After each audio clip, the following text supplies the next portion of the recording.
அப்போ சச்சார் கமிட்டி கொடுத்த அறிக்கைய சரியான தகவல் இல்ல, பொய்யான தகவலா இருக்கு அப்படின்னு சொல்லுது பிஜேபி. சரியான டேட்டா இல்லன்னு சொல்லிட்டு இன்னைக்கு வரைக்கும் அந்த சச்சார் கமிட்டி கொடுத்த அறிக்கையை பத்தி பேசுறதே இல்ல, அமைதியா இருக்குது பிஜேபி. சச்சார் கமிட்டி அறிக்கையில என்ன சொல்லியிருக்காங்க அப்படின்னா, கல்வியில, பொருளாதாரத்துல தலித்துகளை விட மோசமான பின்தங்கிய நிலையில முஸ்லிம்கள் இருக்கிறாங்க அப்படின்னு அந்த ஆய்வுல சொல்லப்பட்டிருக்கு. குறிப்பா கல்வியில டிராப் அவுட் ஆகுறது பெரும்பாலானவர்கள் இஸ்லாமியர்களாகத்தான் இருக்கிறாங்க. அவங்க படிக்க மாட்டாங்க.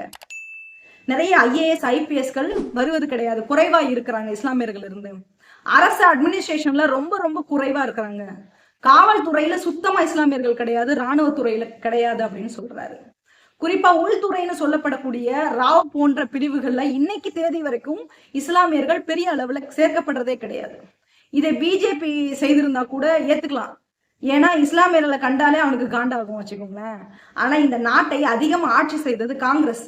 அவங்க ஆட்சியில கூட, காங்கிரசினுடைய ஆட்சியில கூட ராவ் போன்ற உளவுத்துறை பிரிவுகள்ல இஸ்லாமியர்கள் சேர்க்கலங்கிறது தான் உண்மை. இப்ப கூட ராணுவத்துல பெருசா முஸ்லிம்கள் கிடையாது. ஒவ்வொரு மாநிலத்திலும் காவல்துறையில கிடையாது இஸ்லாமியர்கள், உளவுத்துறையில கிடையாது. முற்றிலுமா இந்த துறைகள்ல இஸ்லாமியர்கள் புறக்கணிக்கப்பட்டு தான் இருக்கிறாங்க. அதுதான் உண்மை.